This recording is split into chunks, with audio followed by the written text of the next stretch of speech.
I get like the skill set that Paul George is the cleaner fit on this team. He's a guy that from like a carbon copy of what you want as a player, the third star between Joel Embiid and Tyrese Maxey is Paul George. But I can't lie, in my heart of hearts right now, if you pin me down and said a team with Paul George or a team with Jimmy Butler, which is going deeper in the playoffs, I think it's Jimmy. So what's kind of your preference there between Paul George and Jimmy Butler? So I think this is really where the logistics of getting Jimmy Butler versus getting Paul George really plays a factor, because you look at that and you would say, yeah, like and really coming from me, who I feel like I have been a little bit more against like the whole bring Jimmy back and that whole just kind of rigmarole that Sixers fans do. And it was kind of a pathetic piece from Pompey to talk about how this front office regrets that. And that whole thing, like, we can't be groveling here. Like, we are legitimate contenders on a yearly basis. Like, please don't grovel. Don't act like we're crawling back to Jimmy Butler on our hands and knees and praying for him to come back. In this instance, Paul George, bringing him here, obviously he's a fantastic fit. He's a willing shooter. He's a, at this point in his career, still a good defender, not fantastic, but still a good defender. Fits that mold of a secondary ball handler. Definitely just like that wing guy, like definitely playing the 3, the 4, like 2, 3, 4, can kind of do a little bit of everything. And he's a free agent. So if you're able to get him, all it takes is the money that you have available.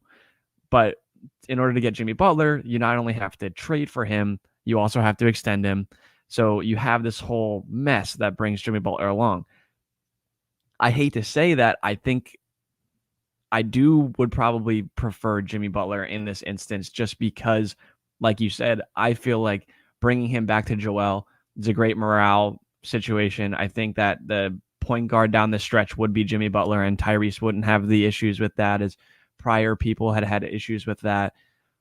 But the problem I have is I think if you bring Paul George in, you have a really great opportunity to use your draft picks and draft capital to fill out the remainder of the roster. If you have to go use those picks to get Jimmy Butler, that kind of goes out the window. Yeah, I'm 100% with you. So no more fake world for this. Now bringing in the real constructs of these. Actually, just straight up signing Paul George and not having to dig into any of your assets, you do it 10 times out of 10. Now, in both these situations with Jimmy and Paul George here, they pretty much have to say, I'm going to the Sixers. For Paul George directly, that obviously he would be hitting the free agent market and then signing with the Sixers. And for Jimmy Butler, that you're going to have to pull a Jimmy Butler where you're causing a stir. You don't want to be there anymore. So in both these situations, it feels like there's a lack of control from the Sixers side of things. To touch on Paul George specifically here, and I think both of us have very much been pretty consistent on every player surrounding Joel Embiid has to be a good three-point shooter. That spacing is everything when creating an offense. Paul George this season, that overall he averaged 22.6 points per game, 5.2 rebounds, 3.5 assists, 1.5 steals, shot 47.1% from the floor on 16.7 attempts, 41.3% on 7.9 three-point attempts per game. And through his career, that sounds great. Oh, yeah. Through his career, he's a 38.5% three-point shooter on 6.8 attempts per game. For what it's worth, to compare that to Jimmy Butler, Jimmy did shoot a career high in three-point percentage this year, 41.4%, but on just 2.4 attempts per game. And through his career, he's a 32.9% three-point shooter on 2.4 attempts per game. I also, in any case here, want to emphasize, cannot exaggerate how much better all of these options are than Tobias Harris. And for exact reference on kind of this conversation here, that Tobias Harris in his career, through his career, a 36.8% three-point shooter on 3.7 attempts per game, shot 35.3% this year. So for what it's worth, with Paul George, we're talking about a real deal, high volume, high efficiency three-point shooter, and a guy that I think would be pretty content in that third star type role.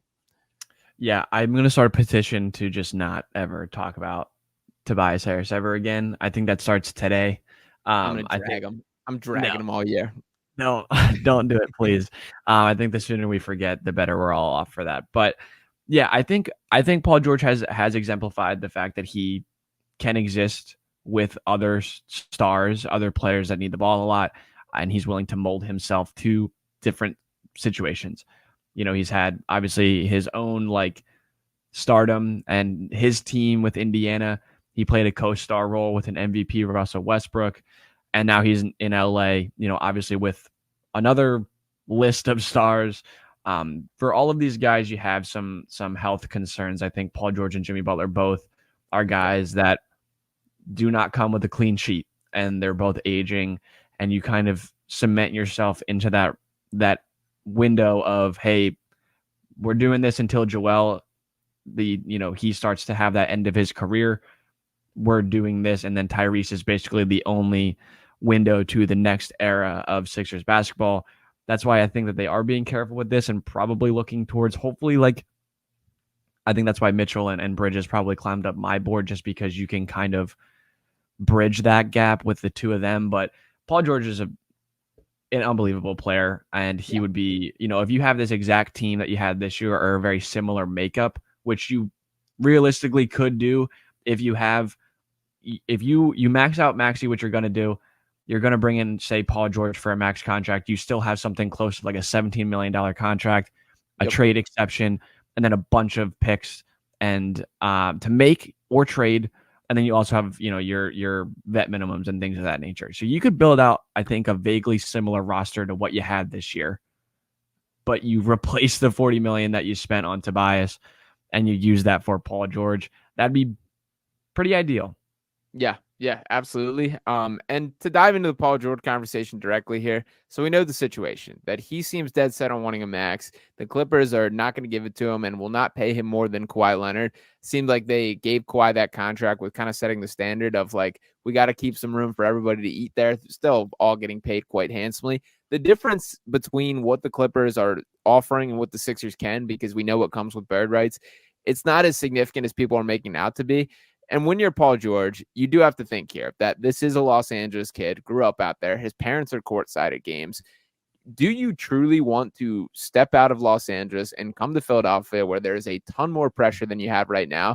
I think trying to evaluate how Paul George beats what his outlook is, I'm a little skeptical that he even becomes a free agent. And that's super frustrating to me. So where are you at on that? And what do you think Paul George is thinking right now? Yeah, it's definitely a difficult, it's hard to tell with him, and and realistically, they're willing to give him quote unquote maximum money, just not the maximum amount of years, right? Same thing with Kawhi. He got essentially max money just for one less year. Yeah, so it's he could probably settle for that. I think the security of the long-term maximum deal is probably what he's seeking, and obviously being comfortable in LA and that being where he's from, it'd be really hard to blame him for wanting to stay, right? I think that he has expressed a lot of admiration for Joel on multiple fronts, and playing with Joel, I think, should be an attractive piece for a lot of these guys, and Tyrese as well, obviously. So, I don't think it's out of question for any free agent to want to come play here. But if you're looking at the top list of teams with the amount of cap space that they can spend, there aren't a lot of contenders at the top of that list.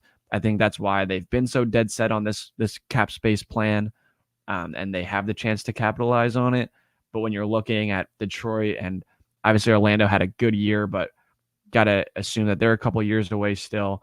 There's really not a lot of other teams at the top of that list of teams with cap space this summer that are in a mode where Paul George could come in and make them a legit championship caliber team. Philadelphia is probably the only one on the top of that list where that really comes into effect. So that would be the only thing I could really imagine that would sway him one way or another. Hey man, in April, May, June, it's really nice in Philadelphia. Yeah. So you should come and enjoy it. It's really nice here.